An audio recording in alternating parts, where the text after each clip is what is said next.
Ahí está. Ya estamos empezando a grabar.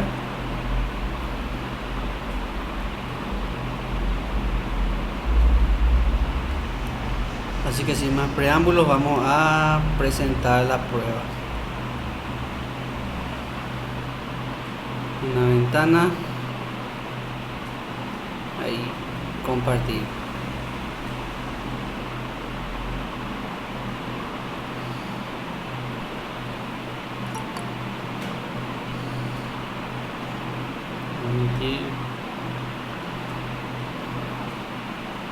Bueno, acá tenemos la prueba.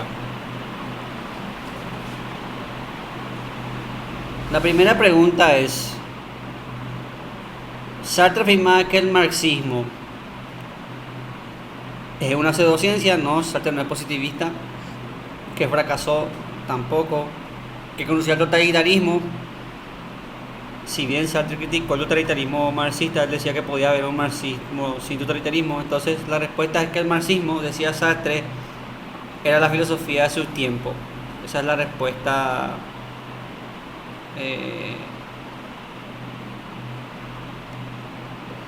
La respuesta correcta a la primera pregunta.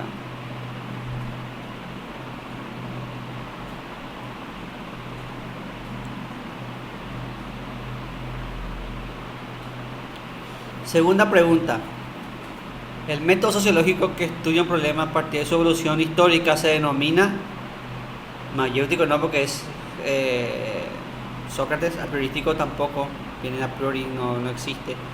Entonces nos quedan los diacrónico o sincrónico. Y Comte, en un momento, no viene nadie.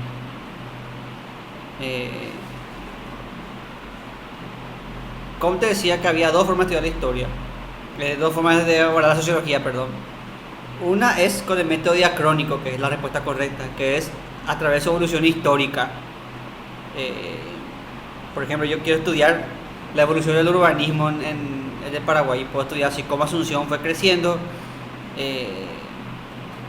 Por ejemplo, como antes barrios como Trinidad son puro monte y ahora son ya ciudades, ya son parte de la ciudad.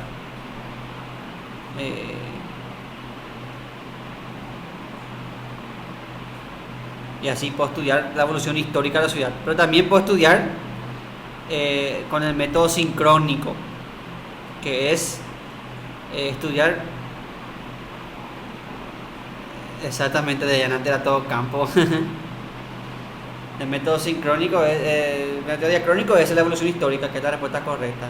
Y el método sincrónico es cuando vos estudias desde varias aristas un problema. No estudias su historia, sino que estudias de varias aristas. Por ejemplo, el tema de urbanismo puedes estudiar, por ejemplo, en no solamente su arista histórica, sino que puedes estudiar, por ejemplo, sus implicancias sociales.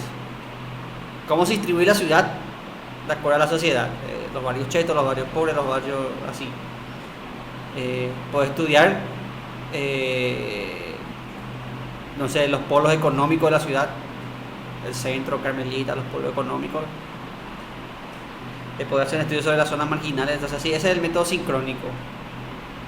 Y la respuesta acá es el método diacrónico, que es estudiar las cosas a partir de su evolución histórica. Al respecto, el ejemplo que yo les di a ustedes es el del ejemplo del problema de la tierra en Paraguay, que el ejemplo que le di la otra vez.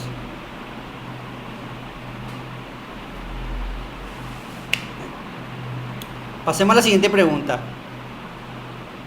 La fuerza que expresa lo irracional, el dominio de la voluntad, es denominada por Nietzsche, y las respuestas son fe, razón,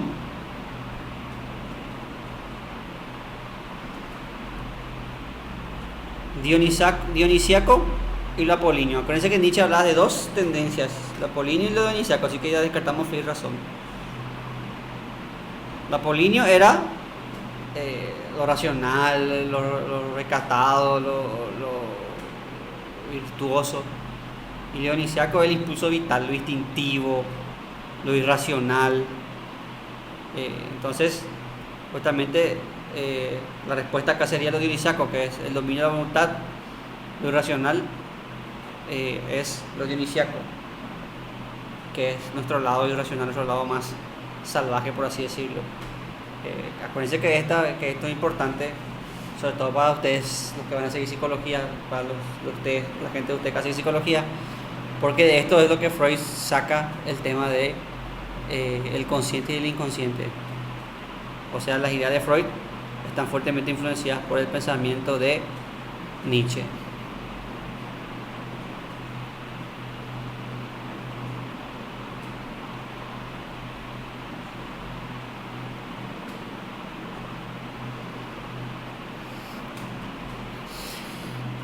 La moral que no crea valores, sino que vive a base de los valores que se le inculcados, es la moral emotiva, no eso la Hume, no, la moral intelectiva tampoco, la moral de los señores, no, la moral de los señores son los que hacen su propia moral. La respuesta es la moral de los esclavos. Nietzsche distinguía dos clases de morales: la moral de los señores, que es la moral de los que viven en sus propios términos, en sus propias reglas, y la moral de los esclavos, que es la moral de los que viven en base a las reglas de otros. Sí, exactamente, Dayana, su mejor amigo. ¿Quién no quiere un amigo como Freud?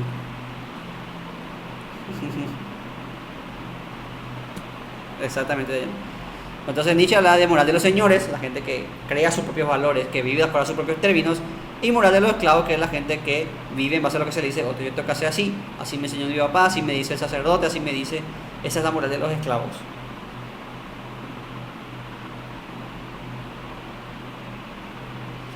Pregunta número 5.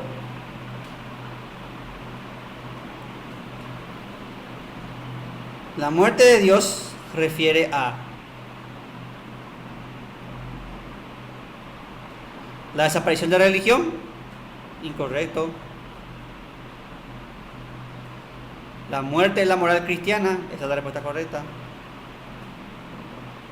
Porque Nietzsche hablaba de que la moral de la religión quedan en nihilismo, porque como nosotros vimos, el cristianismo te anula.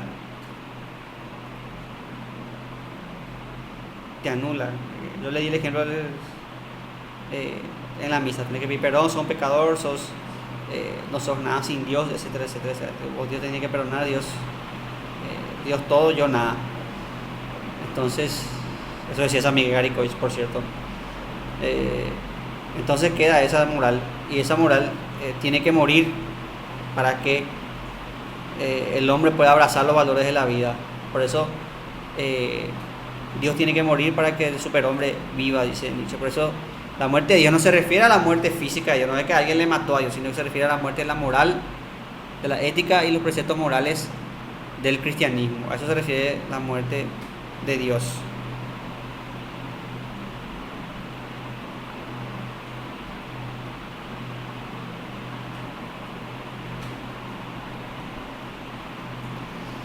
Vamos a hacer esta pregunta. Los sucesores de Hegel que pretendían mantener el sistema hegeliano eran los positivistas. No, los positivistas odiaban a Hegel. La izquierda hegeliana, no, la izquierda hegeliana quería innovar el sistema hegeliano. En la izquierda hegeliana estaban Marx y Feuerbach, por ejemplo, que querían innovar el sistema hegeliano. Los anarquistas no tienen nada que ver con Hegel. Y la respuesta es la derecha hegeliana. Cuando la filosofía de Hegel se divide, sus sucesores se dividen en dos: la derecha hegeliana, que quería mantener como está la filosofía de Hegel, y la izquierda hegeliana, que es la que quería innovar. Que ahí, por ejemplo, está el ejemplo de Carlos Marx, que él, por ejemplo, quería innovar la dialéctica hegeliana, quería aplicar la dialéctica a la materia, no a la idea.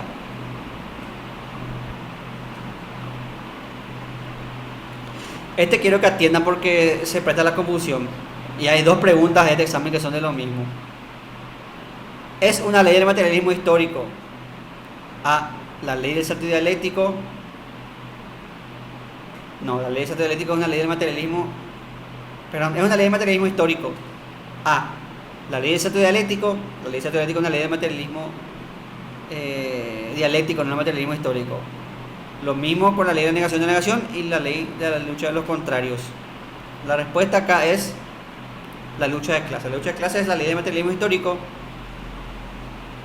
que sostiene que la historia avanza por las luchas entre los que tienen medio de producción y los que no tienen medio de producción, dándose primero eso en el esclavismo, la filosofía esclavista, esclavo versus amo, después fue amo versus siervo, y después fue burgués versus proletario. Esa lucha, que la historia de la humanidad va avanzando en lucha, y esas luchas entre los desposeídos y los que poseen generan organizaciones sociales superiores.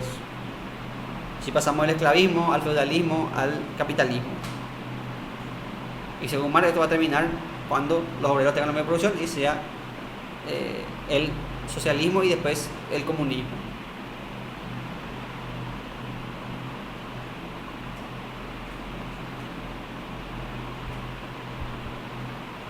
Bueno.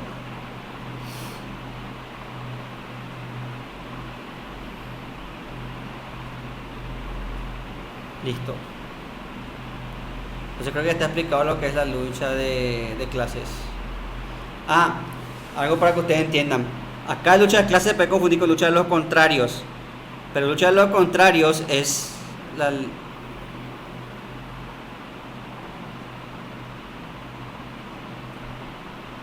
voy a volver al 7. Gracias, Azul, por decirme. Perdón, se me chispoteó. Bueno, antes de ir al 7 quiero aclarar la diferencia porque eso se puede confundir. La lucha de clases y lucha de los contrarios. Lucha de los contrarios es la ley del materialismo dialéctico que sostiene que las tesis siempre se enfrentan a la antítesis. La lucha de clases sería la aplicación de esa ley a la historia. Por tanto, no hay que confundir, porque las clases son contrarias. Siempre el que tiene va a estar en contra que no tiene, el que no tiene va a estar en contra que tiene. Pero la ley del materialismo histórico se da en eso. Así que no se confundan.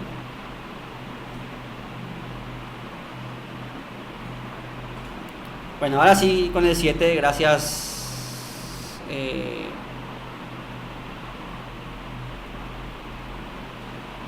Gracias, Azul. Vamos con el 7. Para Hegel la historia es lucha de clases, no, ese era Marx. Movimiento aparente, no. Helado destino, tampoco. La historia para Hegel es la historia de la libertad.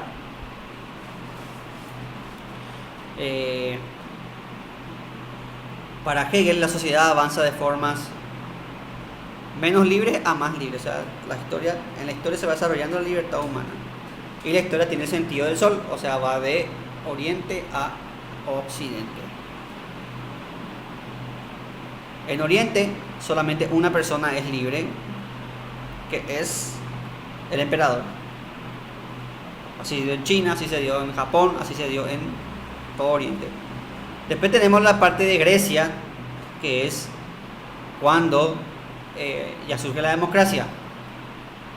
Y en la democracia algunos eran libres, que eran libres los ciudadanos. Ahora vamos a aprovechar esto para hacer un refresca memoria, a ver si ustedes me pueden responder. ¿Quiénes eran los ciudadanos en Grecia?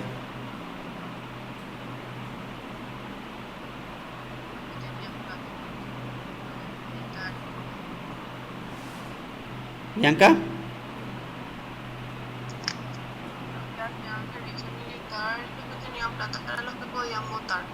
Sí, exactamente.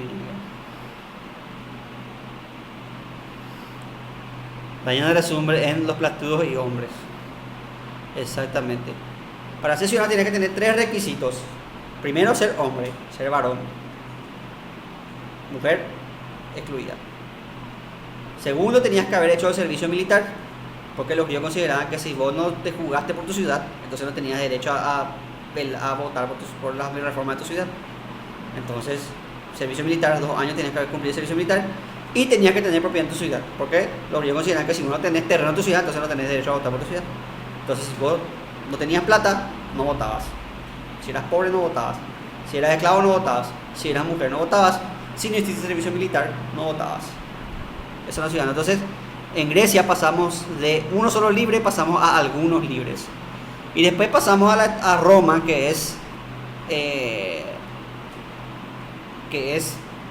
la universalidad de la humanidad. En Roma la cultura y la civilización se hacen universal. Por eso nosotros hablamos que la civilización occidental es heredera de la cultura greco-romana.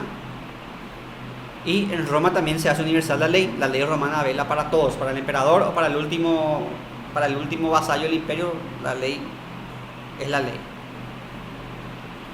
Y los que heredan esto son los europeos, son los herederos de la cultura greco-romana a través del Sacro Imperio Romano Germánico.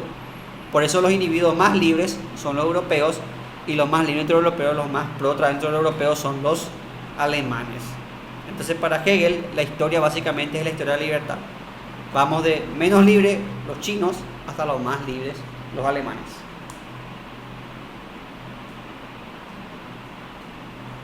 Esa es la historia para nuestro amigo Hegel. Este 8 ya vimos. Ahora el 9. En su antropología, Descartes era materialista, no, porque hablaba del alma. Mecanicista, tampoco, porque hablaba del alma otra vez. Monista, tampoco. Descartes era dualista. Descartes creía en la división de cuerpo y alma. El ser humano tenía cuerpo, sustancia extensa, y alma, sustancia pensante. Este cuerpo y alma se conectaban a través de la glándula pineal, ¿se acuerdan de eso? Entonces, para Descartes, el ser humano tenía cuerpo y alma, siendo el alma la sustancia pensante y el cuerpo la sustancia extensa. Por tanto, Descartes era dualista, por lo menos en su antropología.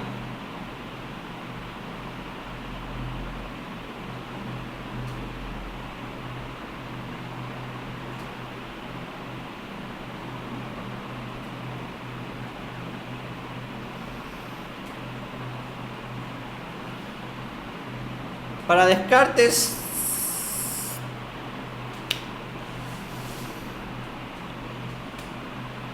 Descartes, Dios era naturaleza, no, porque Descartes no era panteísta. Sustancia pensante, no, porque sustancia pensante es el individuo. Idea adventicia, tampoco, porque la idea adventicia son las ideas que vienen de afuera. En todo caso, sería una idea innata, porque la idea innata está dentro de mí. Y Dios no es ni idea adventicia ni idea ficticia, es una idea innata. Porque Dios es sustancia infinita, lo infinito. Yo, siendo finito, no puedo conseguir lo infinito a menos que lo infinito esté en mí. A menos que alguien haya puesto esa idea en mí, entonces Dios sería eso. Perdón. Dios sería idea innata. Entonces, la respuesta es: Dios es sustancia infinita. Descartes creía que Dios era sustancia infinita. Descartes le concebía a Dios como matemático. Entonces Dios era sustancia infinita.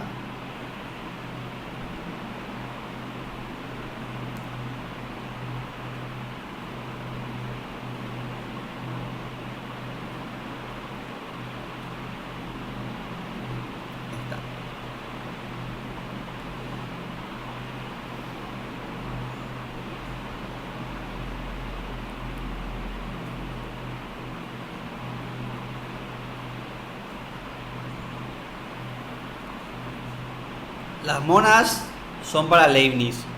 Las monas para Leibniz son extensas, no. Las monas no pueden ser extensas porque si tienen extensión son divisibles, y si son divisibles no son sustancia.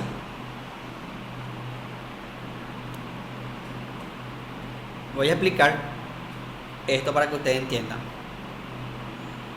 Tomemos por ejemplo un objeto, una mesa. Esa mesa no puede ser sustancia porque si yo divido esa mesa voy a tener trozos de madera. Entonces la sustancia es madera, no mesa. Pero la madera tampoco puede ser sustancia porque si yo divido voy a tener átomos. Esos átomos no pueden ser sustancia. Si yo divido los átomos voy a tener protones, neutrones y electrones. Entonces tampoco puede ser sustancia. Si yo divido los electrones voy a tener 40 y 40. Entonces todo lo que es divisible no puede ser sustancia porque lo que es divisible es otra cosa. Entonces no puede ser sustancia. Entonces para Leibniz la sustancia no podía ser algo material, sino que tiene que ser algo inmaterial. Por eso las monas son sustancias. Y tanto las monas no son extensas. Por la misma forma la mona no tiene forma, porque todo lo que tiene forma tiene extensión, y todo lo que tiene extensión es divisible, y todo lo que es divisible no es sustancia. Las monas tampoco interactúan entre sí, porque todo lo que interactúa entre sí no es en sí. Por tanto las monas tienen que ser independientes. Entonces la respuesta correcta es Las monas solo pueden ser creadas o destruidas. Esa es la respuesta correcta. Una mona no puede venir otra cosa. Una mona no puede ser fabricada porque si yo fabrico este teléfono de plástico y metal, entonces la sustancia no es el teléfono, es fabrico de metal. Entonces una mona no puede ser fabricada, no puede emanar. La mona solamente puede ser creada, o sea, la sustancia tiene que salir de la nada, porque si sale de otras cosas no sería sustancia. Y lo mismo, la sustancia no puede morir, la sustancia no puede derivar de algo. Si yo destruyo este celular, va a ser un pedazo de plástico, no va a ser lo mismo. Si yo quemo una madera, va a quedar ceniza, va a quedar una sustancia. Entonces las monas no pueden ni nacer ni morir, solamente pueden ser creadas o aniquiladas. Aniquilar quiere decir que de esto no quede nada, ni polvo ni nada, ni un átomo no queda. Eso es aniquilar. Por tanto, solamente Dios puede crear o destruir o aniquilar las monadas. Las monadas no se pueden fabricar, solamente pueden ser creadas, y de la misma forma no pueden morir, no pueden destruirse, solamente pueden ser aniquiladas. O sea, Dios cuando tiene ganas crea monadas, y cuando no le da la gana podría perfectamente destruir todas las monadas, aniquilar todas las monadas.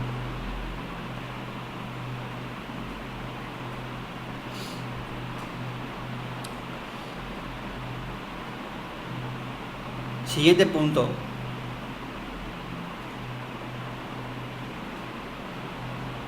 Las verdades que sirven para la ciencia según Leibniz son la verdad revelada, no. La verdad de hecho, no, porque las verdades de hecho pueden ser verdaderas o falsas.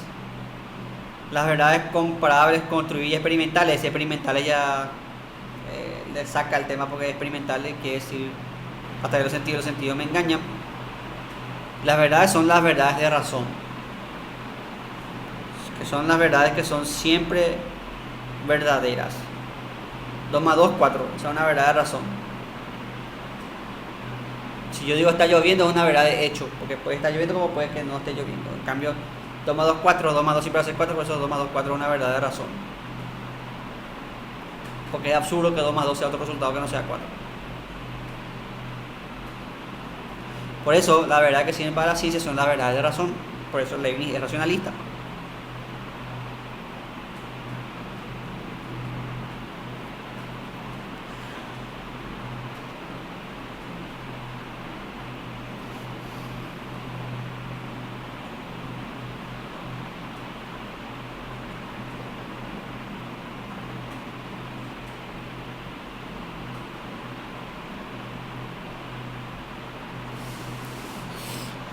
Para Locke, de Dios tenemos certeza empírica, intuitiva, demostrativa o sensitiva. Empírica, no podemos experimentar directamente a Dios. Sensitiva tampoco, no podemos sentirle a Dios con nuestros sentidos, no podemos captarle con nuestros sentidos. Intuitiva tampoco. Tenemos certeza demostrativa. A Dios, según John Locke, se le demuestra por el sentido de causalidad. La experiencia me dice que existen cosas, pero la experiencia también me dice que todas las cosas tienen su causa. Entonces, igual que Santo Tomás, las causas tienen que venir de algo. Entonces tiene que haber algo que cause todo, y ese algo es Dios. Entonces Dios es el principio de causalidad.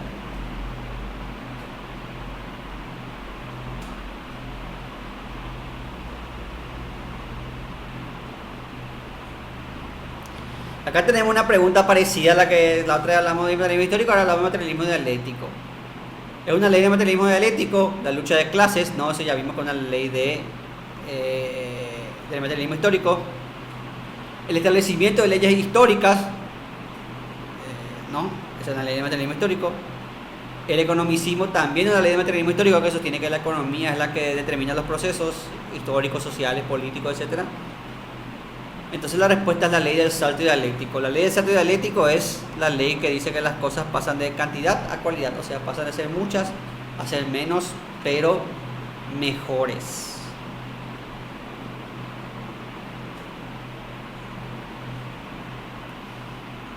Por ejemplo,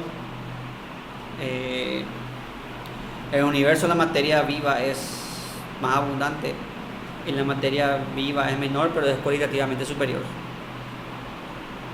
La vida compleja es menor a la vida simple, pero es superior. Y así la vida inteligente es menor a la vida otra vez compleja, pero es cualitativamente superior a la vida no inteligente. Esa es la ley del salto dialéctico.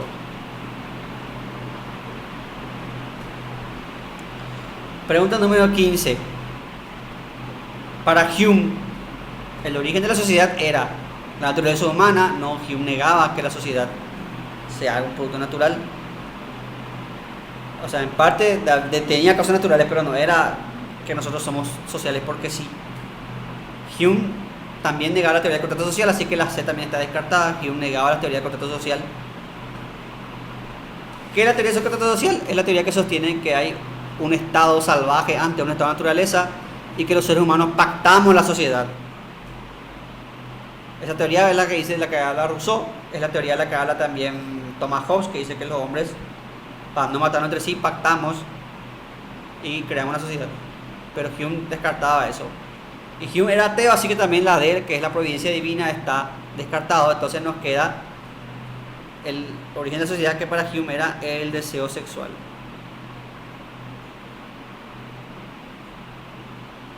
¿Por qué el deseo sexual? Porque el deseo sexual es lo que produce, lo que ocasiona que nosotros tengamos familia. Y el ser humano tarda mucho en crecer, entonces nosotros tenemos que juntarnos en familia. Y ustedes saben que la familia no es solamente papá, mamá, sino que la familia también es abuela. Entonces, la unión de familias genera clanes, estos generan tribus, estos generan sociedades, estos generan estados, generan así. Entonces, el origen de la sociedad es justamente el deseo sexual. Porque eso hace que tengamos pareja, hace que tengamos familia, hace que tengamos... Entonces, en eso se basa el origen de la sociedad. Es una tesis interesante de Hume.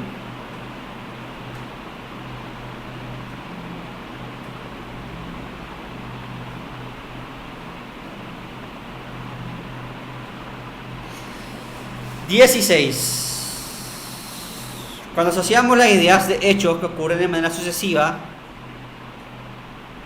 lo asociamos por criterio de racionalidad, semejanza, no.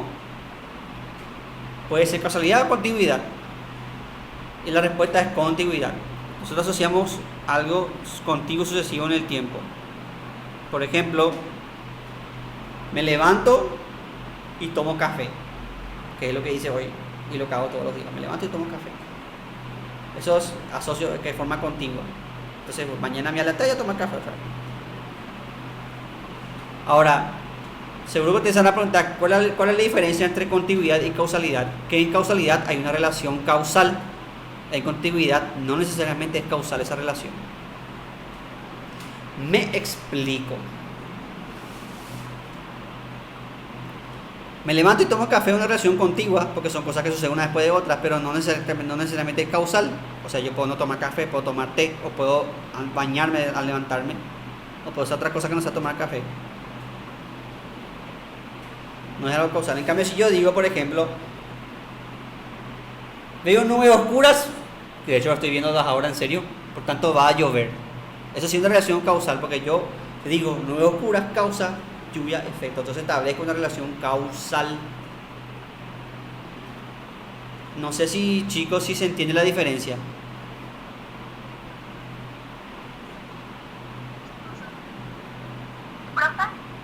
¿Podríamos explicar otra vez lo que vendría a ser continuidad, por favor? ¿Y podrías volver a explicar qué era continuidad, por favor? Cuando una cosa sucede en el tiempo, por ejemplo, yo me levanto y tomo café. Entonces yo voy a decir, mañana me levanto y tomo café. Porque es el orden en que yo siempre cuando suceden cosas en el tiempo, contiguas. Pero estas cosas que suceden no necesariamente tienen una relación causal. O sea, el que yo tome café no necesariamente es causa de que yo me levante. No hay una relación causal ahí. En cambio, si yo digo veo nubes oscuras y va a llover, entonces sí puedo decir que hay una relación causal, siendo la lluvia el efecto de la causa, que son las nubes oscuras.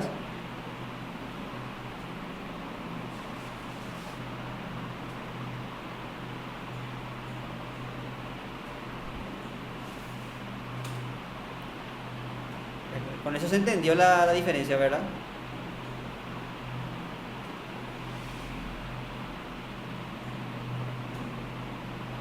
Perfecto.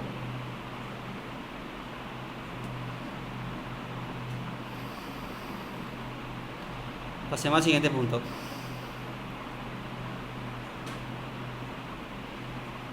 Fue una influencia para Kant. Hegel, no, Hegel vino después de Kant. Plotino, no, Plotino no influyó en Kant. Rousseau era contemporáneo de Kant, pero tampoco. La respuesta es Isaac Newton. La física de Newton influenció enormemente el pensamiento de Immanuel Kant, y la influenció en dos sentidos. Primero, su noción de espacio-tiempo, que es la que Kant va a usar, porque Newton estableció la categoría de espacio-tiempo absoluto, que ahora está vigente hasta que Einstein demuestra que el espacio-tiempo es relativo, pero es otro tema. Y segundo, porque Newton proporciona un modelo de ciencia. Parece que gracias a Newton la física pasó a ser la niña bonita de la ciencia de esa época. Entonces, toda ciencia tenía que ser como la física.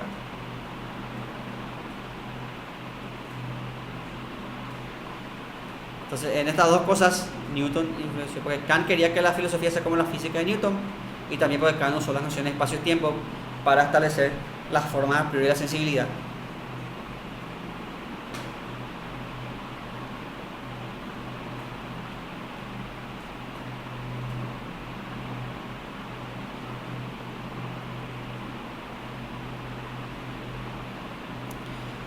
Pasemos a la siguiente pregunta, a la 18. La analítica trascendental estudia la posibilidad de las matemáticas, la posibilidad de la física o la de la metafísica. La teología es parte de la metafísica, así que no cuenta.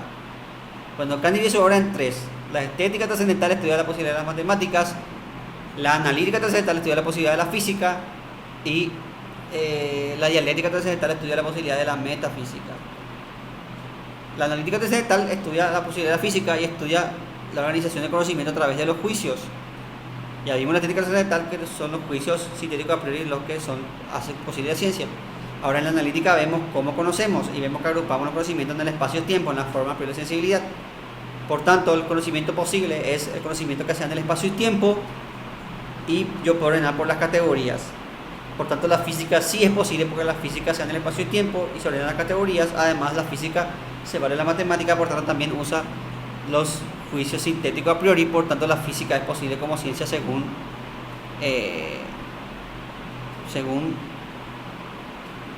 la analítica trascendental.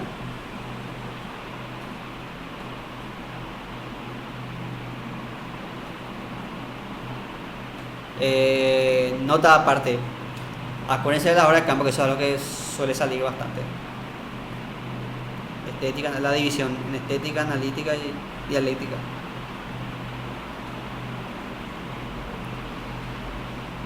Si yo digo la hipotenusa es la suma de los catetos al cuadrado, que es el teorema de Pitágoras, ese juicio es analítico, sintético, sintético a priori, o sintético a posteriori, sintético a priori.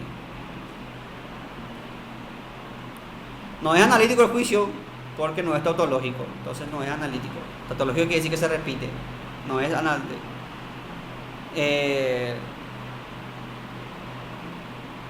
No es tampoco sintético porque es universal. No es, y es siempre verdadero, este teorema es siempre verdadero. No puede ser a posteriori porque el teorema es a priori, entonces la respuesta es un juicio sintético a priori.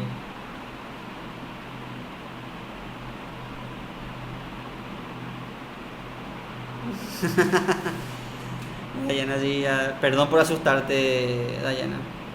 El tema es que todos los juicios de la matemática, todos los juicios matemáticos como ese, o como 2 más 2 es 4, son juicios sintéticos a priori. Por tanto, la matemática es posible como ciencia porque la matemática se maneja con juicios sintéticos a priori, que son los juicios que hacen posible la ciencia.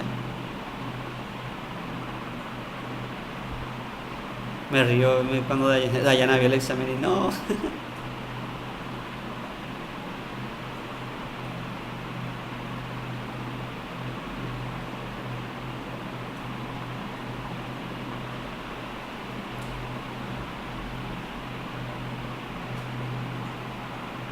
20.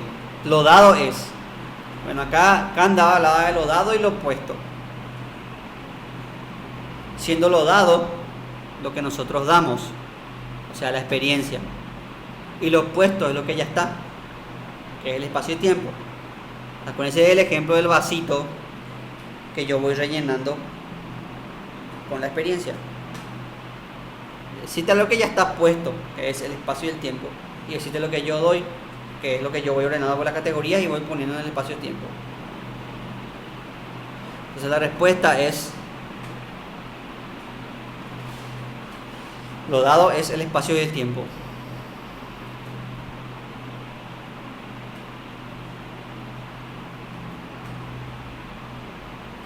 (21) Kant era realista, no, esa es una postura de la filosofía medieval. Nominalista también es medieval. Materialista, Kant era materialista, Kant era idealista. Kant creía que las cosas vienen de la idea.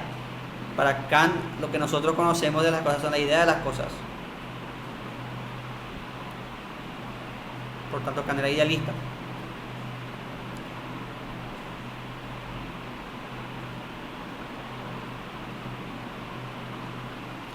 (22)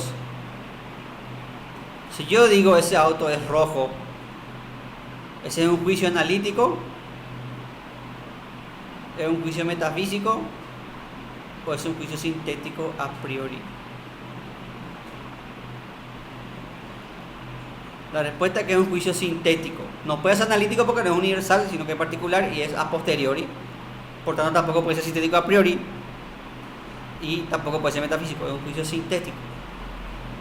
El auto es rojo porque el auto es rojo es un juicio particular, se aplica a ese auto, es un juicio a posteriori, o sea, vos tenés que ver si es cierto que el auto es rojo, tenés que comprobar si es cierto. Por tanto, y puede ser verdadero o falso, puede ser que el auto sea rojo como puede ser que no sea rojo, por tanto, es un juicio sintético.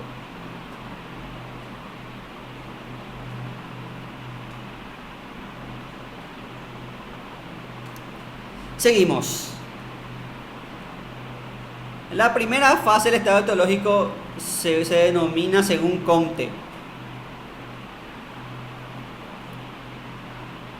La respuesta es el fetichismo. El fetichismo es el primer estadio cuando yo le doy, intento negociar con ese fenómeno natural. En el estado teológico nosotros no podemos explicar los fenómenos naturales, entonces le atribuimos a los dioses. ¿Y qué es lo que pasa ahí? Yo trato de negociar. Entonces, por ejemplo, cuando veo que llueve, entonces yo trato de negociar con ese dios de la lluvia. Yo atribuyo la lluvia a una fuerza superior y lo que hago si quiero que llueva es o hago una danza de la lluvia, un ritual, o construyo un ídolo que me va a traer lluvia.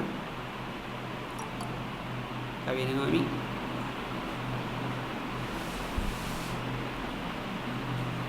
Construyo un ídolo que me trae la lluvia, etcétera, etcétera, etcétera. Entonces, eso es el fetichismo.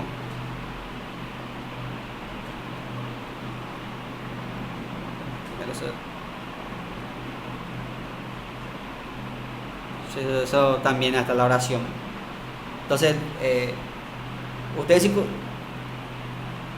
en psicología también habrán dado fetichismo, que es el tipo, que la desviación que hace que, por ejemplo, una persona agarre la ropa interior de otra, y bueno, es lo mismo, porque el fetichismo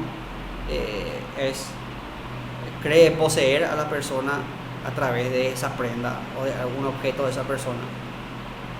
Y lo que el estado teológico es lo mismo, el fetichismo es lo mismo, pero en vez de vos que crees poseer el favor de ese Dios a través de una imagen o de un ritual o de una oración.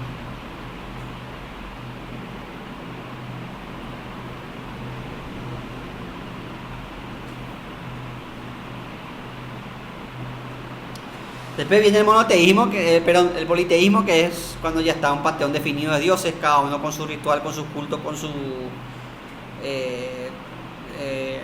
personalidad. Y después viene el monoteísmo, que es el estadio superior del estadio teológico, que es el monoteísmo, cuando todas las causas se atribuyen a un solo Dios. Entonces vos la lluvia, la tormenta, la sequía, y los milagros, todo lo atribuía a un solo Dios en vez de atribuir a varios dioses.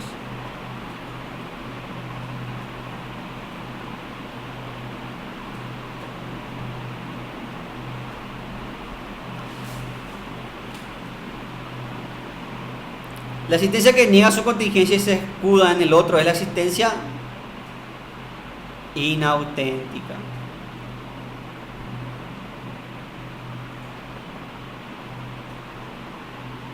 El que nunca puede asumir el yo fui, el que es él dijo, él hizo, así se hace, mis papás quieren. Nunca asumís, nunca vivís vos, sino que asumís, vivís a través del otro, porque es cómodo, pues, es cómodo seguir órdenes y no hacer nada, no asumir tus propias equivocaciones. Por eso la gente suele vivir así. Esa es la existencia inauténtica.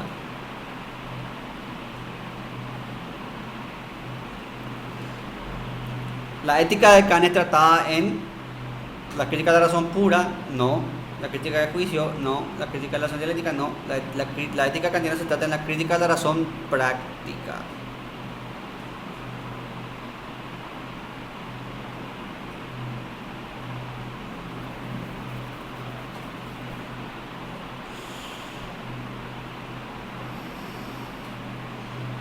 Las escuelas del existencialismo son el existencialismo burgués, no, y marxista, no, esa división no existe. Agnóstico, panteísta y ateo, este panteísta está mal. La respuesta es cristiano, agnóstico y ateo. El cristiano es la etapa con Kierkegaard, el existencialismo cristiano. Después el agnóstico es la etapa de Heidegger y el ateo es la etapa de Jean-Paul Sartre. Y por tanto, esa es la respuesta correcta. Marxista y posmoderno no existe, los posmodernos no son existencialistas.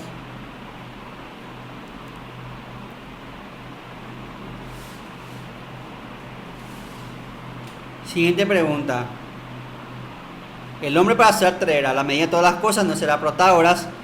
El momento del espíritu en que cobra conciencia, ese era Hegel. Un ser sometido al destino, tampoco, Sartre no cree en el destino. Entonces la respuesta es una pasión inútil.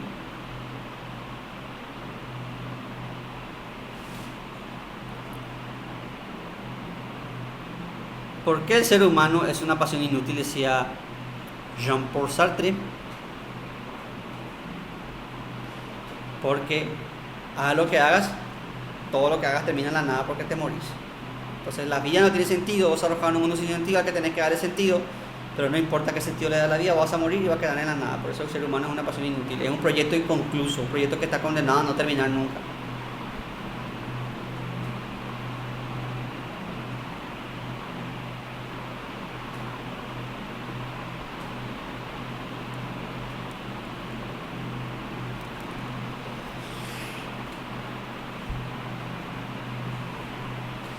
(28) La última etapa del espíritu en Nietzsche era el niño. La respuesta correcta es el niño. Nietzsche hablaba de 3 etapas del espíritu. El camello es el que soporta, el que carga todo. Ese es el camello, el animal de carga, que soporta, que carga. El que vive con toda la moral que se le tira. Vive por el que dirá, no, ¿qué va a decir la gente si yo hago esto? No, ¿qué va a decir? ¿Qué van a decir mis padres? ¿Qué van a decir mis amigos? ¿Qué van a decir? Ese es el camello que carga con todo. Después viene el león, el que quiere salir de la moral que se le impone, pero todavía no puede romper con esa moral. Yo le di el ejemplo del metalero poser que reniega del cristianismo, que está así, Satán, y todo muy malón, pero al final Satán es todavía parte de la religión cristiana. De hecho, Satán es una creación de Dios. La cruz al revés, la cruz de San Pedro. Entonces vos no rompes con la moral cristiana, seguís todavía creyendo en las mismas cosas, pero te estás rebelando contra lo que crees. Y finalmente la última etapa del espíritu superior es justamente el niño. Por eso la respuesta es el niño. El niño, primero el niño se afirma en la vida. El niño es yo quiero, yo esto, yo lo otro. El niño quiere jugar, el niño quiere disfrutar, el niño quiere... Y segundo, que el niño cuestiona todo. Por eso la etapa superior del espíritu es el niño.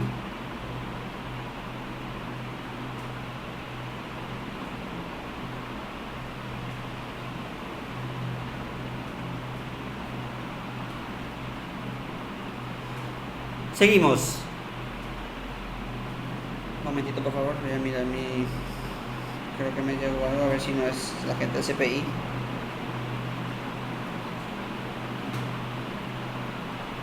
Sí, del CPI es.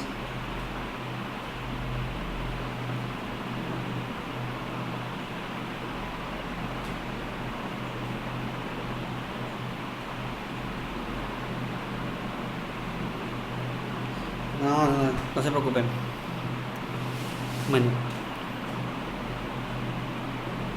Para Descartes, los animales tenían alma locomotiva, no sé, Santo Tomás. Tenían alma sensitiva, también de vuelta a Santo Tomás o Aristóteles. Tenían alma racional, no, sigue siendo la canción. Entonces, para Descartes, los animales directamente carecían de alma. Acuérdense que para Descartes, los animales eran prácticamente robotitos. O sea, Descartes creía que el ser humano tenía alma porque el ser humano tenía sustancia pensante, cosa que tenía alma. Pero los animales, no. Los animales eran máquinas, eran robotitos.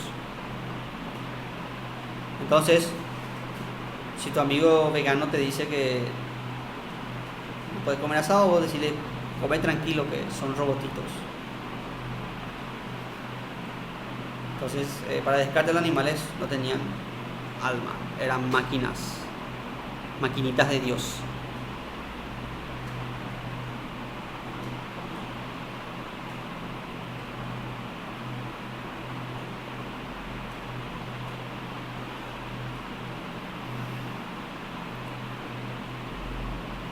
Siguiente pregunta. Leibniz resolvió el problema de la comunicación de las sustancias a través de A. La glándula pineal. B. La armonía preestablecida. C. La negación de la sustancia. D. El método científico.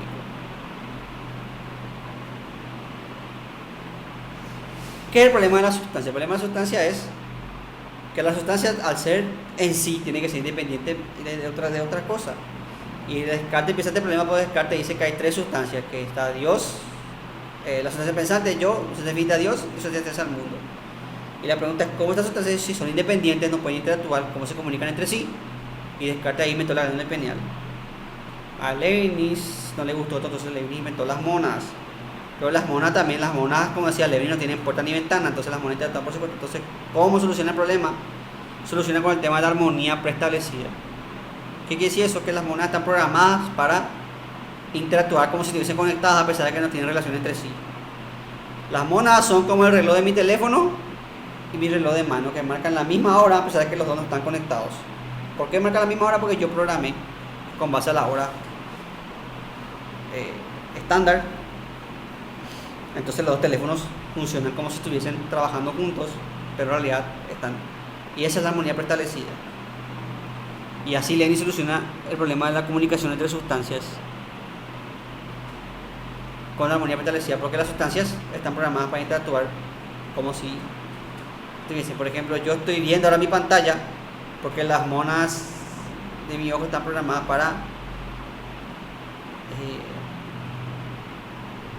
para ver, y las monas de la pantalla están. Entonces, aunque no se relacionan, las dos están programadas para actuar en conjunto. Entonces yo puedo ver la pantalla y puedo ver lo que estoy presentando y puedo escuchar mi voz. Yo sí que cuando leí ese dije, la armonía preestablecida me suena a Pitágoras. Traté de ignorar esa respuesta, pero después no me quedaba más ninguna opción. Y al final dejé más en blanco por si acaso. Hiciste por descarte entonces. Sí. Entonces te salió bien.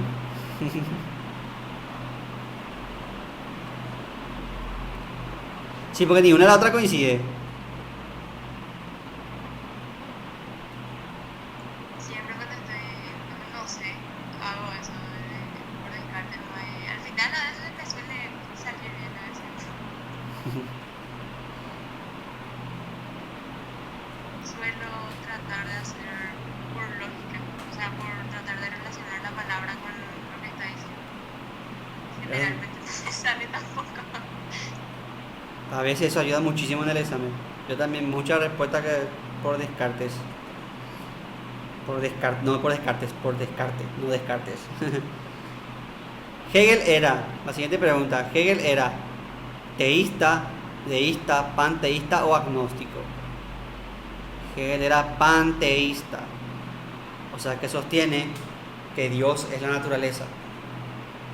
Acuérdense que hay posturas, ¿se acuerdan de ese Dios? Vos podés ser agnóstico, o sea, decir que no sabes, que no estamos en condiciones de afirmar o negar la existencia de Dios, eso que es agnóstico. El conocimiento humano no puede ni afirmar ni negar la existencia de Dios porque somos limitados. Puede ser deísta, que es teísta, que es el tradicional cristiano que cree que Dios es el viejo barbudo, ese que interviene, que se preocupa por los humanos, interviene. También puede ser deísta, que es el que Dios hizo el universo y después ya se desentendió de él. El Dios padre irresponsable, yo le llamo al deísta. Puede ser panteísta, que es la postura de Hegel, que es que Dios es el universo. Y puede ser ateo, que es directamente el que niega la existencia de Dios. Y la postura de Hegel es panteísta, o sea que para Hegel Dios es el universo.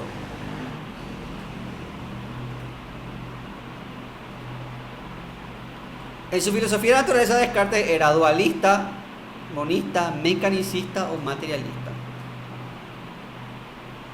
Acá podrían caber dos: materialista o mecanicista.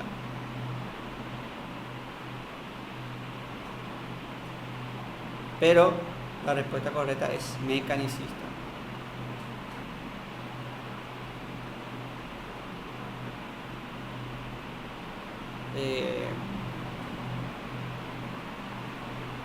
Me parece que esa es la alusión de la filosofía moderna, que la relación los mecanismos como un relojito. Entonces, en su filosofía de Descartes era mecanicista. Fue otro que se basó en Descartes, que es la Métrie, el que convirtió a la filosofía de Descartes materialista cuando dijo que el hombre, el ser humano, también es una máquina. Entonces, Descartes era mecanicista porque él no era materialista, porque él creía que la naturaleza era un reloj y decía él, el reloj tiene que ser creado por alguien, o sea, tiene que haber un relojero. Entonces, por eso no podíamos considerarle materialista del todo, pero sí podemos considerarle mecanicista, o sea que la naturaleza era un mecanismo, es un relojito.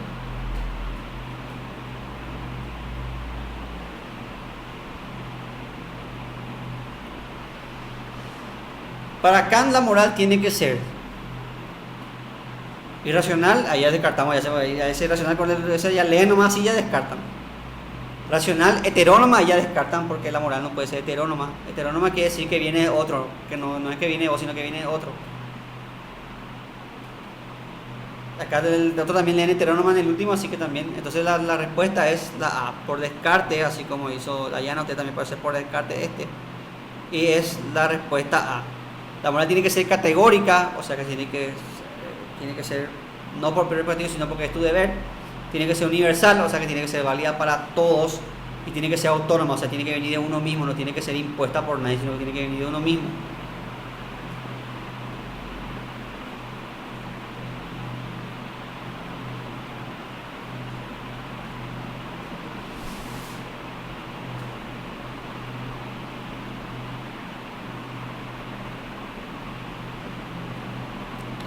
Seguimos. ¿Es considerado el padre del liberalismo Kant, Hume, Locke o Descartes?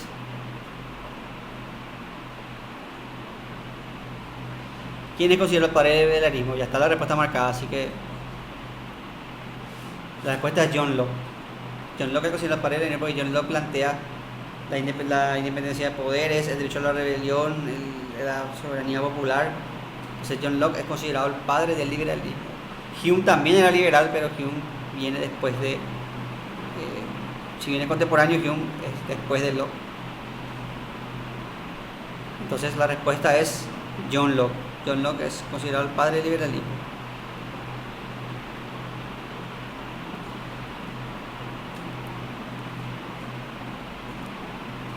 La caminadora sirve para caminar. Este es un juicio sintético a priori, no puede ser, porque no aporta nada nuevo. Es universal todo lo que pero no aporta nada nuevo. Sintético tampoco puede ser, porque es necesario, no puede ser falso este juicio. Entonces tiene que ser analítico, porque es universal, no puede ser falso, es a priori, o sea, uno tiene que ver para saber que la máquina sirve para caminar, pero es tautológico porque no estoy diciendo nada. Que yo a usted le digo con la caminadora sirve para caminar. El nombre está caminadora, el sujeto se repite en el predicado. Por eso es un juicio analítico.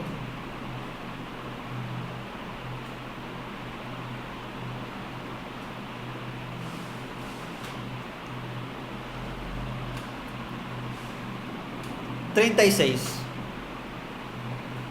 Kant trata su antropología en... crítica de la razón pura, no. Razón práctica, no. Kant trata su antropología en toda su obra.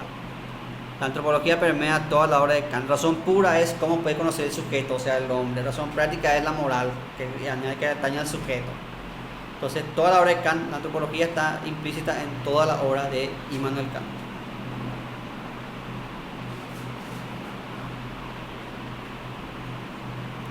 Para Kant, el conocimiento de las cosas en sí es irracional, eso es imposible. Es empírico, no. Es relativo, tampoco. Kant no es relativista. El conocimiento de las cosas en sí es imposible. Yo no puedo conocer las cosas en sí. ¿Por qué? Porque yo estoy atrapado en mí mismo. Yo no puedo conocer este teléfono. Lo que yo conozco es lo que mis sentidos me dicen de este teléfono. La realidad es lo que yo ordeno en mi sentido. La realidad es un caos de sensaciones. Yo le doy orden. Yo digo, esto es cuadrado, es gris, por tanto es una pizarra.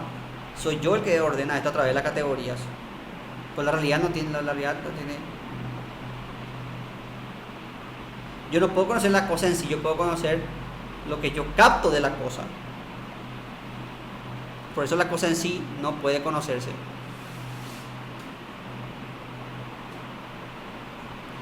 Por tanto, el conocimiento de la cosa en sí es imposible.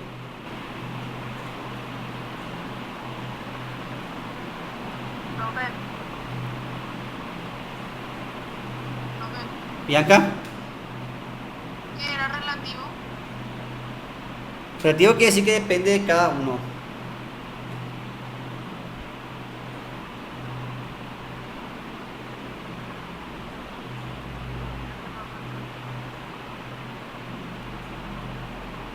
Pues la cosa sí no es que es relativa, la cosa sí es inconocible, porque yo no puedo conocer, yo solo puedo conocer lo que mis sentidos me dicen.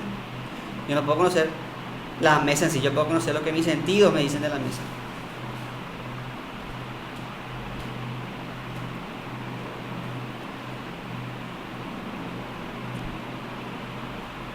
Siguiente pregunta, pregunta número 38.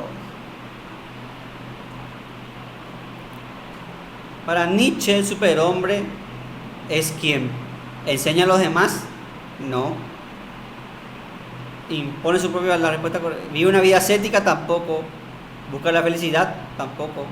Para Nietzsche, el superhombre es el que impone sus propios valores, el que vive de acuerdo a sus propias normas, el que se deshace de la moral que le impusieron y acuña su propia moral. Ese es el superhombre para Nietzsche. Por eso muchos se quedan con el Nietzsche destructor, el Nietzsche que critica, el Nietzsche que destruye todo. Pero no hay solamente que destruir todo, sino que hay que construir todo. Hay que construir a base de tus propios valores. Y eso tiene relación con lo que vimos los tres espíritus. Por eso el filósofo tiene que ser como el niño, que vive de acuerdo a sus términos y establece sus propias reglas.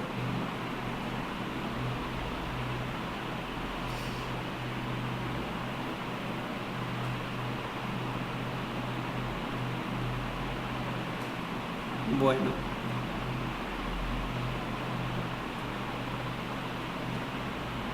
Siguiente pregunta. ¿La ética kantiana es una ética intelectualista? No. ¿Es Aristóteles? ¿Material? No. Kant criticaba la ética material. La ética kantiana es eudemonista, no es Aristóteles. La ética kantiana es formal. Kant, como criticaba la ética material, porque la ética material es heterónoma, quiere decir que no viene de vos, sino que viene otro es que te impone. No es universal, sino que depende de las circunstancias. y por tanto es hipotética, o sea que es condicional. Si yo hago esto, me van a castigar. Si yo hago otro, me van a premiar. Entonces la ética es así: pórtate bien, esto; pórtate mal, esto. Entonces está condicionada. Para Kant, y Kant critica eso, entonces Kant proponía una ética formal que sea categórica, o sea, que sea universal, todos los valores sean lo mismo, categórica, o sea, que vos hagas las cosas porque tenés que hacer, y que sea autónoma, o sea, que venga de vos mismo, no que no venga de otro.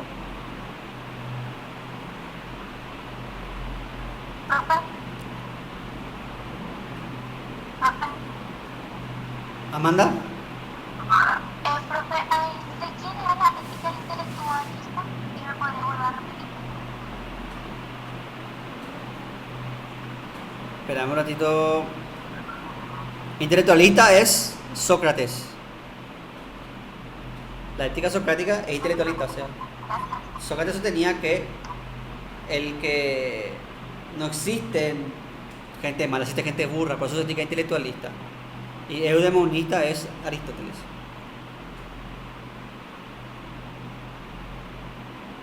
Acuérdense, espera, vamos a... Espera un ratito, voy a dejar de presentar un rato. Y vamos a nuestra vieja amiga la pizarra para hacer el siguiente diagrama, para que ustedes no se confundan más con las éticas.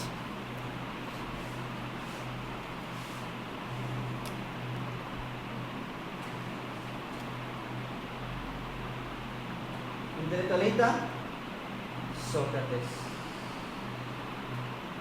Eudemonista, Aristóteles.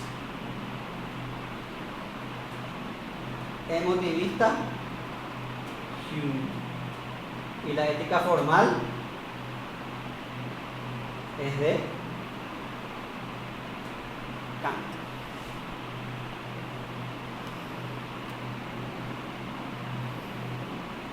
No sé si pueden leer bien lo que está en la pizarra. Voy a acercarnos.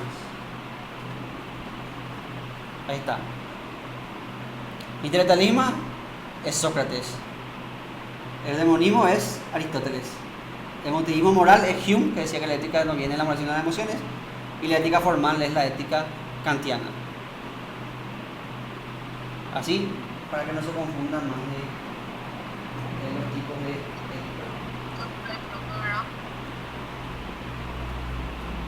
¿Bianca? Con esos no hay más otras éticas. No.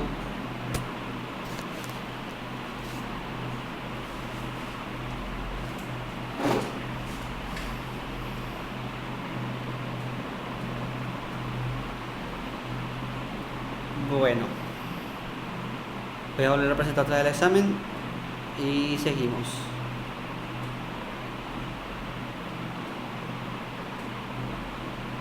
Una ventana. Acá está. Comparto.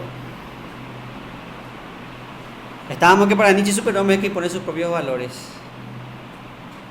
No, estábamos en la ética kantiana. La ética kantiana es una ética formal. Eso ya aplicamos. Ahora viene una fácil.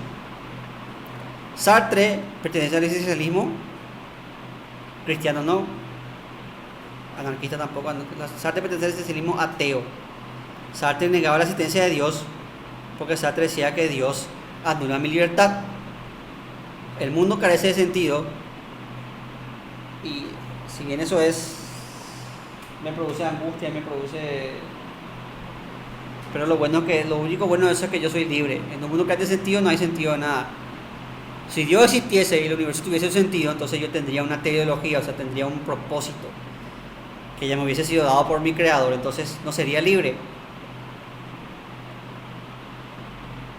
Por tanto, para Sartre, Dios no puede existir porque si existiese anularía mi libertad.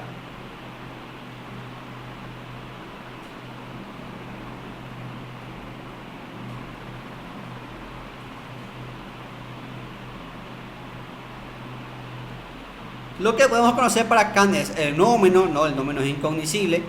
La cosa en sí tampoco podemos conocer la cosa en sí, porque como dijimos, yo no conozco la cosa en sí, sino que yo conozco lo que mis sentidos me dicen de la cosa.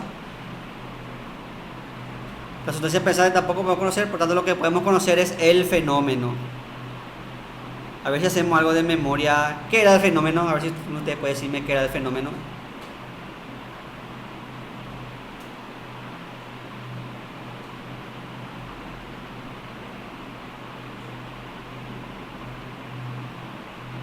Todo lo que podíamos ver. Exactamente, lo que está ahí, lo que se me manifiesta. Lo que puedo ver, sentir, percibir. Eso es el fenómeno. Lo que yo puedo poner en mi vasito del espacio-tiempo. Y clasificar a través de la categoría que vimos acá. Por tanto, lo que yo puedo conocer es el fenómeno. Yo no puedo conocer más allá del fenómeno. Lo que está más allá del fenómeno es lo numérico. Lo numérico yo no puedo conocer. Por eso la metafísica para acá no es ciencia, porque la metafísica estudia el nómeno. Estudia cosas como Dios, el hombre, son nómenos. La metafísica no puede existir. Eso por lo menos es la razón pura, porque en la razón práctica sí está la metafísica, porque al existir moral, existe la libertad, existe Dios, existe todo lo que negamos en la razón pura, existe en la razón práctica.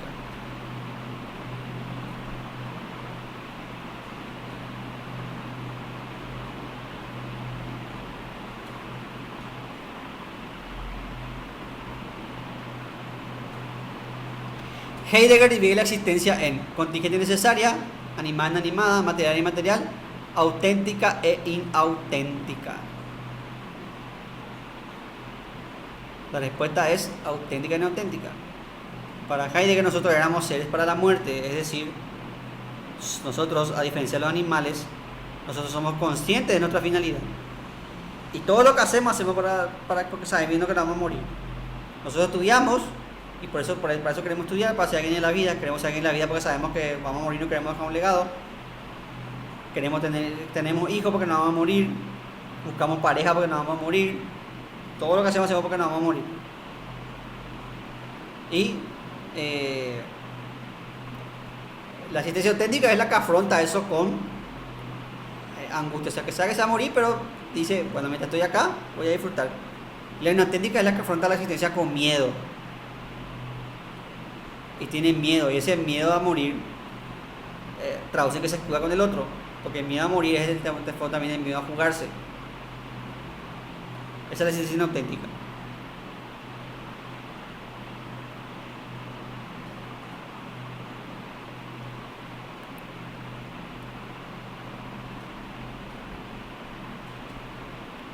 El inauténtico es justamente ese miedo a la muerte se traduce en miedo a jugarse, en miedo a definirse por cualquier cosa.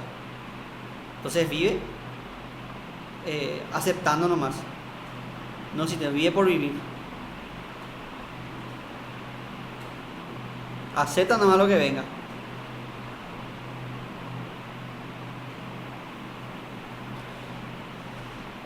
Los sentidos que distinguen Kant de la filosofía son teórico y práctico, no. Teológico y mundano, no. Racional y empírico, no. Los sentidos que Kant distingue en las filosofías son el académico y el mundano.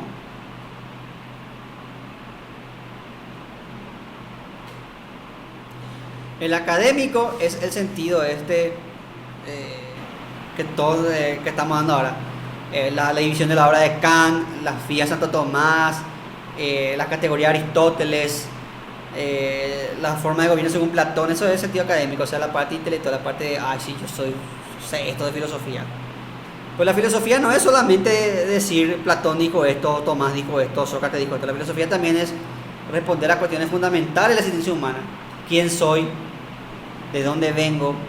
¿Cuál es mi propósito? ¿Qué sentido tiene la vida? ¿Existe Dios? ¿Qué pasa después de la muerte? Ese es el sentido mundano de la filosofía.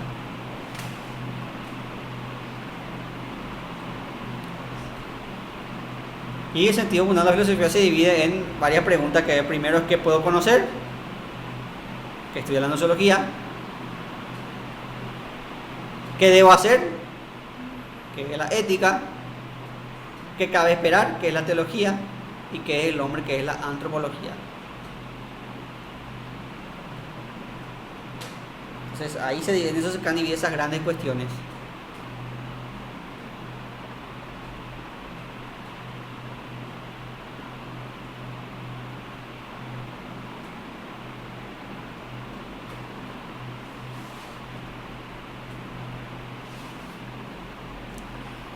Bueno.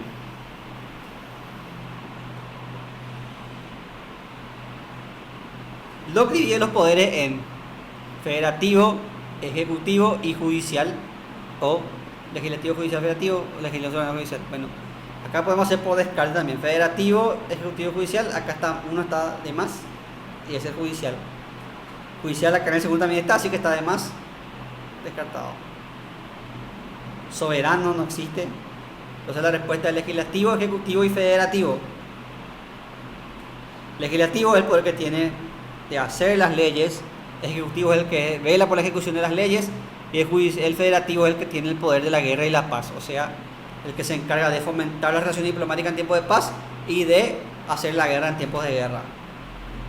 Esta es la división de John Locke. Después viene Montesquieu, que cambia a la división que nosotros conocemos, federativo, ejecutivo y judicial. ¿Por qué esa variación? Porque John Locke y Montesquieu tenían miedos distintos. El miedo de John Locke era que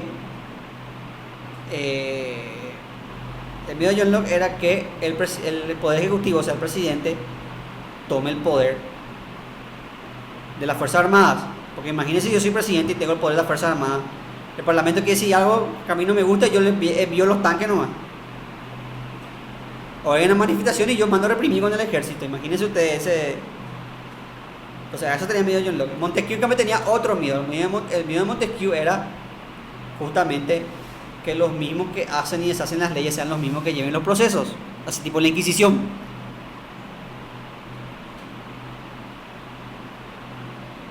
En la Inquisición, ¿qué pasaba?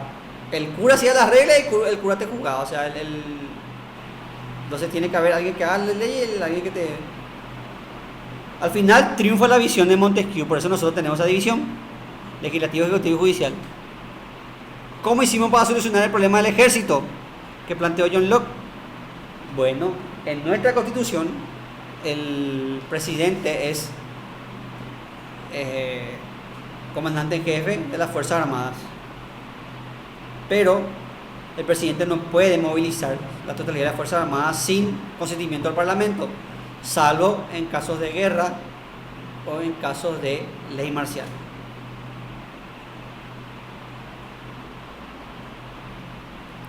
Por eso cuando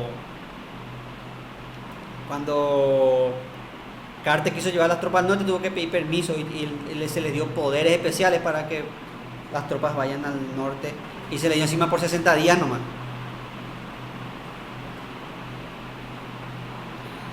Por eso así solucionamos el problema del ejecutivo, federativo y judicial de John Locke.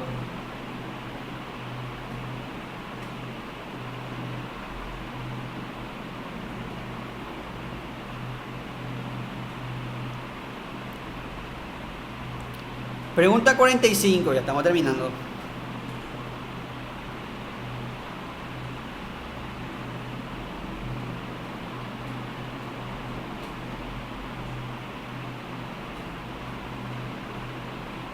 Hume creía que el hombre era bueno por naturaleza. No, Hume negaba eso. Hume era parte de la monarquía absoluta. No, Hume era adepto a las ideas del liberalismo, por tanto compartía con Locke la idea de que el poder no podía ser absoluto. Hume tenía esta relación moral racional. No, parece que la filosofía de Hume, la ética de Hume es el emotivismo moral. Entonces la respuesta es que Hume negaba el origen divino del poder. Como ustedes saben, Hume decía que no tenemos impresión de idea de Dios, por tanto Dios no existe, que Dios sencillamente es una idea que nosotros hacemos por causalidad, que por tanto no existe. Por eso el poder divino no puede venir de Dios. Entonces lo que hace Hume es negar el poder divino y dice que el poder tiene que venir de, obviamente, los hombres, de los ciudadanos, de los...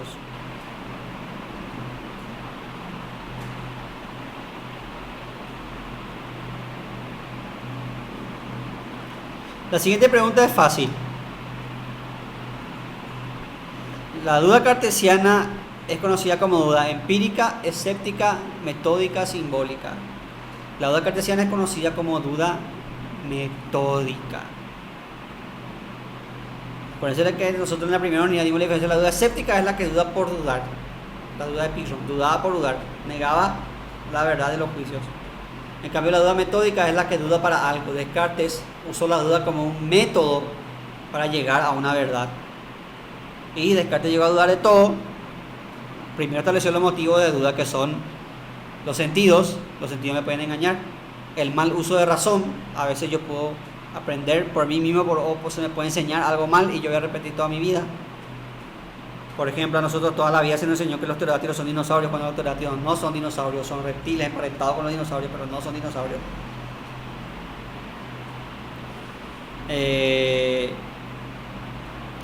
También la no distinción del sueño y la vigilia, y por último el genio maligno. Entonces tenemos motivos para dudar, pero ese motivo nos lleva a establecer dudar de todo. Pero sin embargo hay algo de lo que yo no puedo dudar, que es que estoy dudando. Por tanto, yo pienso, luego existo. Entonces Descartes usa la duda para llegar a una verdad. No es que se queda en la duda, sino que usa la duda para llegar a una verdad, que es la existencia del yo, la sustancia pensante. Entonces la duda de Descartes es metódica. Acá también les puede aparecer a usted como duda hiperbórica. Hiperbórica quiere decir exagerada. También les puede aparecer con ese nombre, pero generalmente este es que se llama duda metódica.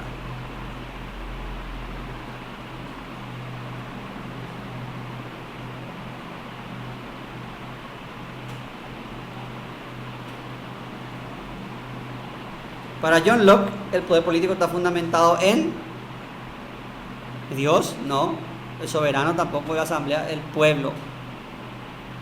Parece que John Locke era liberal. Y liberal cree en la libertad del individuo. Y el pueblo no es más que la suma de los individuos. Entonces, el poder tiene que estar en los individuos, o sea, en el pueblo. Y el Estado tenía la obligación de velar por el interés de estos individuos. Si el Estado no cumple con eso, el pueblo tiene derecho a rebelarse. Esto es lo que se llama derecho a la rebelión, que es lo que van a usar los norteamericanos como fundamento de su independencia. De hecho, los norteamericanos casi copian las cocinas del Locke. El Estado tiene la obligación de proteger la vida, la libertad y la propiedad privada. Y la Declaración de Independencia dice: sostenemos que los humanos tienen estos derechos inalienables, derecho a la vida, a la libertad. Solo que Jefferson, para que no digan que le copió a Locke, cambió la propiedad privada por derecho a la felicidad. Entonces, ven que la Declaración de Independencia está basada en las ideas de John Locke. Por tanto, para John Locke, el poder está fundamentado en el pueblo.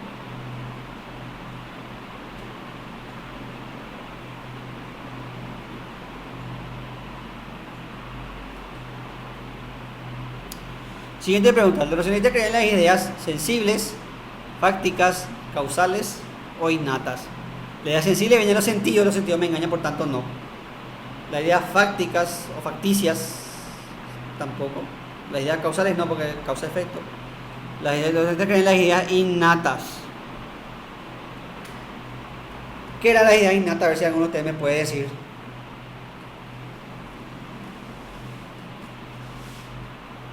Si alguno de ustedes me puede decir que en la idea innata, se pueden explicar. Las ideas que ya teníamos ya luego de... Exactamente, la idea que ya están. Así como el Windows ya está en tu computadora, la idea innata son las ideas que ya están en tu cabeza. Los racionalistas creían en la idea innata, los empiristas no. Los empiristas decían que en la mente no hay idea innata, que la mente es una pizarra en blanco.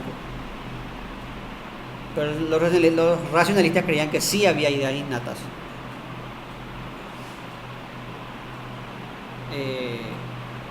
Para Descartes, por ejemplo, el yo es una idea innata, porque Descartes dividía la idea en tres: adventicias, que son las ideas que vienen de afuera. Por ejemplo, yo veo este color rojo y digo rojo, una idea que me llega de afuera, de algo que yo percibo.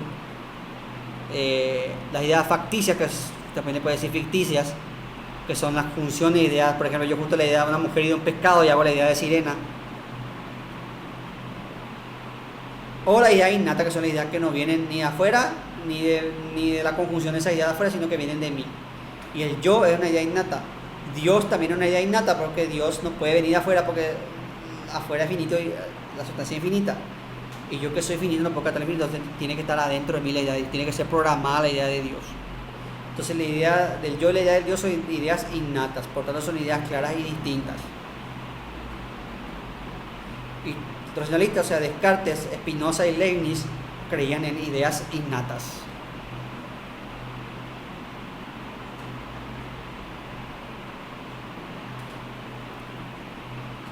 Profe, Bianca, dijiste que era fáctica. sí. Las facticias son la conjunción de ideas. Yo veo la idea de una mujer y veo la idea de una sirena, de un pescado y hago una sirena. Son ideas que son conjunción de las ideas adventicias y son de mi imaginación, por eso son ficticias. De estas tres ideas solamente las innatas sirven. Las ideas adventicias no sirven porque los sentidos me engañan. Facticias no sirven porque son ideas de ficción. Y las ideas innatas son las que sirven para la ciencia porque son claras y distintas.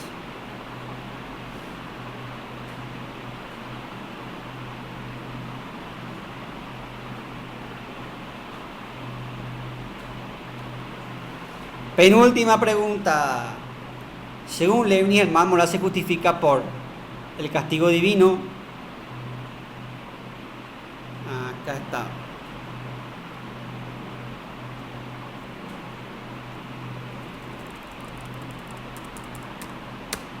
Ahí. El azar, no. El otro tampoco. El caos tampoco. La verdad, el mal moral se justifica por el libre albedrío. Esto Leibniz sacó de San Agustín, pero innovó. El mal moral es el pecado. ¿Por qué nosotros pecamos? Porque Dios nos da la posibilidad de elegir. Y nosotros usamos mal nuestra elección y ahí cometemos el pecado, y ahí cometemos el mal. Pero Dios no nos prohíbe eso porque si no, Dios sería un dictador que nos impondría su manera de pensar.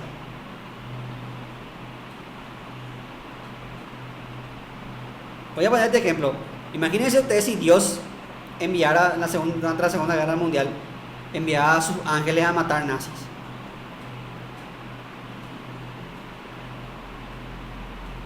Y el ángel decía, bueno, desde ahora vos Alemania te calmás, vos Estados Unidos y Rusia dejen de pelearse también ustedes dos. Desde ahora todos van a... Entonces, ahí, Dios podría hacer eso. Pero ¿cuál sería el chiste si nosotros los humanos tenemos que tener libres? Si no, yo hubiese bajado hace rato a gobernar todo. Si verá que da para el argumento de una película. Ya le voy a pasar luego mi idea a Michael Bay o algo así para que... ya le voy a vender mi idea a Michael Bay para que haga una película de eso así. Ya veo el título así, Ángeles versus Nazis. Así.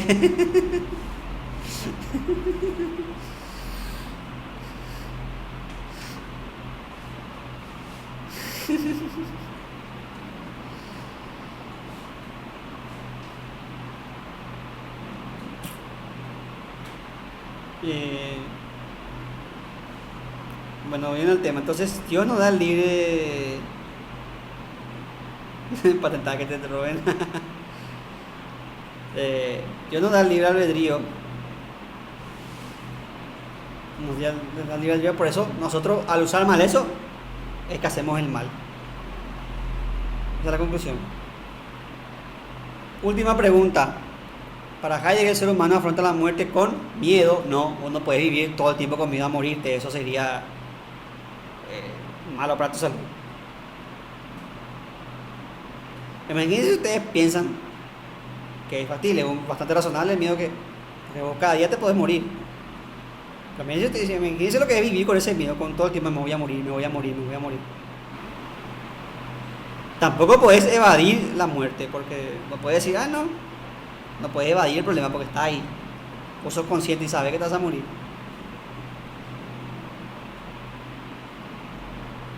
Tampoco puedes alegrarte por eso, ¿verdad? La forma de afrontar correcta la muerte es la angustia.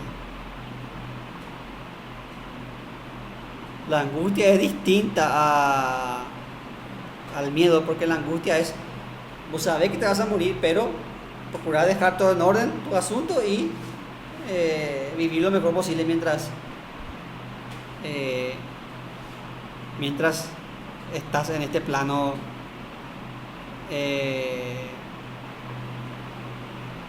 terrenal, vamos a decir. Voy a buscarles una definición de angustia en el diccionario.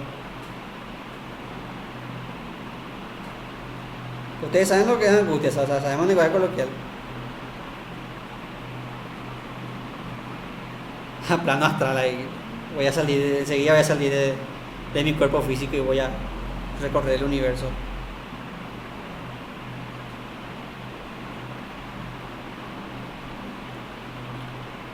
Bueno.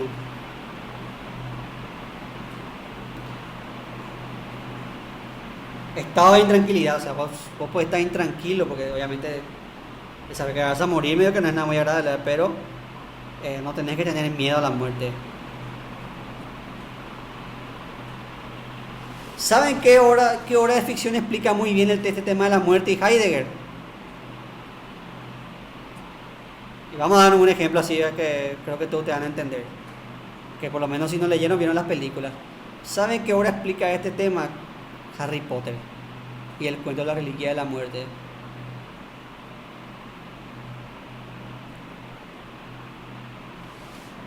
En Harry Potter hay un cuento que es de 3 magos superpoderosos que se encontraron con la muerte. Y la muerte, como era inteligente y les quiere engañar, les dice, yo les voy a dar a ustedes un obsequio de mi parte, pídame lo que quieran. Y el primero quiere, la actitud del primero es la actitud de soberbia ante la muerte, que dice yo quiero ser más poderoso, dame poder. Entonces la muerte le da una varita, la varita más poderosa. Al final, ese mismo poder hace que la gente quiera ese poder y que le maten para tener ese poder. Entonces ahí sale la historia. Entonces la soberbia ante la muerte te lleva a la muerte. El segundo hermano quería vencer a la muerte, entonces él le pide un objeto que le permita vencer a la muerte, revivir a los muertos, pero no le revive del todo, le deja como un espíritu. Entonces eso le deprime al segundo porque le quiso revivir a su esposa que había muerto y no era lo mismo, porque le trajo el más allá y su esposa no estaba, era etérea, entonces el tipo termina suicidando. Entonces la muerte no puede afrontar a la muerte tampoco con querer vencer a la muerte, porque eso es afrontarle con miedo. Yo no me quiero morir, quiero ser inmortal, eso es tener miedo.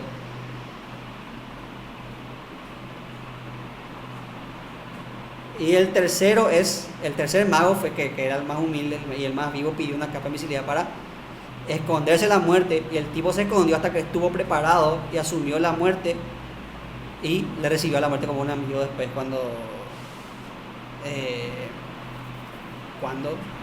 entonces ese fue el tipo que verdaderamente soportó la muerte, porque la afrontó con angustia, o sea, tenía miedo, pero se preparó. Con este cuento de la reliquia de la muerte, se entiende la filosofía de Heidegger. Le recibió como una vieja amiga, exactamente. Y ese cuento también establece paralelismo entre Harry y Voldemort. Voldemort quería evitar la muerte y Harry aprendió a aceptar la muerte. Entonces, por eso Dumbledore después le dice a Harry que él fue el verdadero maestro de la muerte, porque él sabía que la muerte era inevitable y aceptó ese hecho, no con miedo, sino que aceptó con determinación. Entonces, por eso Harry Potter es un ejemplo perfecto para aplicar este tema del miedo y la angustia en Heidegger.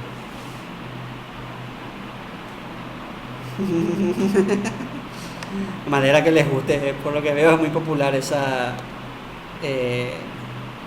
referencia, de manera que les haya gustado y espero que les sirva para entender el tema de...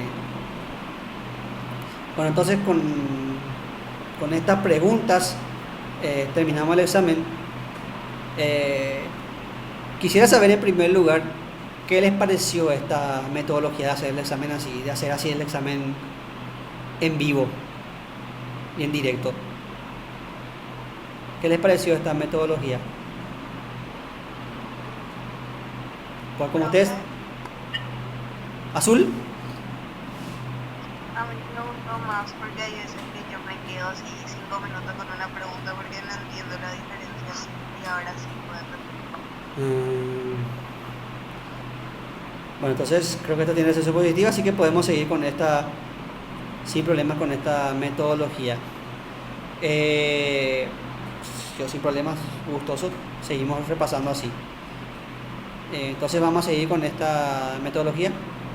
Como ustedes saben, esto salió de la emergencia porque ayer la plataforma estaba lentísima y no, como ustedes saben, selección múltiple, yo no sé si ustedes saben, pero tenés que cargar ítem por ítem. O sea, tenés que cargar primero la pregunta, después tenés que poner la respuesta y después tenés que darle un valor 0, 0, 100.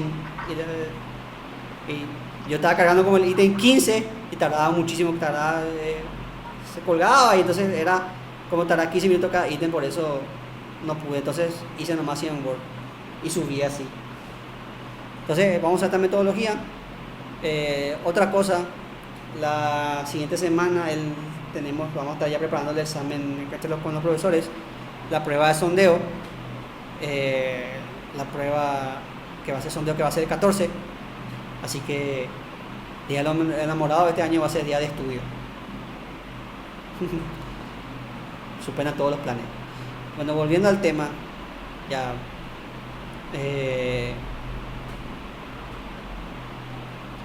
volviendo al tema, también quiero contarles que la semana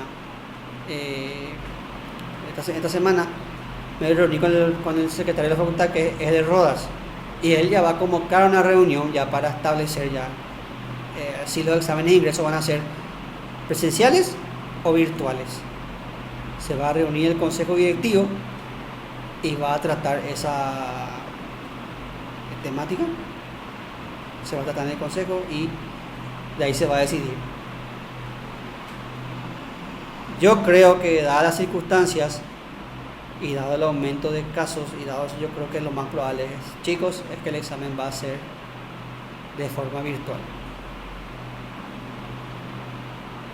Eso es lo que yo estoy siguiendo, pero vamos a ver qué dice el consejo directivo. Van a estar en una reunión ahí donde se van a decir los pros, los contras, y van a sopesar y de ahí van a resolver algo. Pero como les digo, las circunstancias, la idea original era que el examen este año iba a ser presencial. ¿Por qué? Porque estaban disminuyendo los casos, ya muchos están teniendo la tercera dosis, ya se empezó a vacunar a la gente del rango etario de ustedes, pero ahora estamos viendo aumento de casos, estamos viendo otra vez, estamos volviendo otra vez a la ola. Entonces estas circunstancias están siendo bastante atenuantes y probablemente implementemos la modalidad virtual para el examen, pero eso se va a decir en la reunión. Yo voy a estar, como siempre, informándole a ustedes de lo que pueda cuando me entere.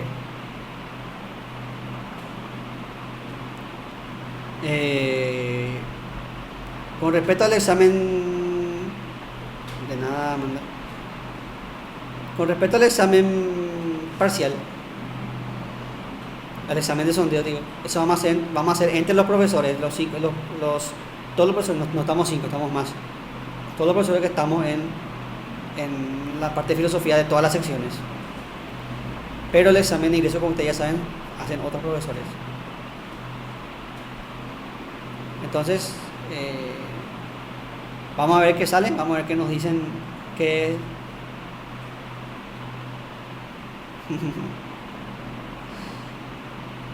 bueno, no voy a ser malo.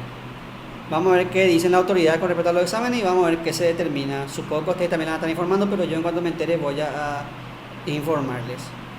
Este fin de semana sí ya voy a subir todas las, algo que pase otro quilombo, pero este fin de semana sí ya voy a estar subiendo todas las clases que estamos teniendo en las aulas, así que no se preocupen por eso.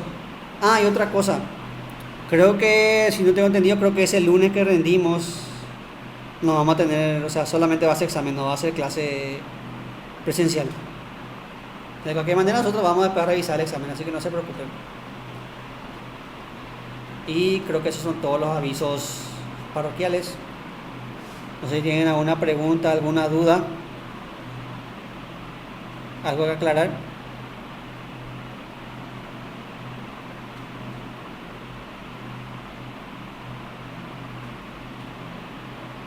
Bueno, ¿Quieren que suba con las respuestas marcadas en el aula, este que hicimos con las respuestas marcadas? Para que ustedes tengan como evidencia.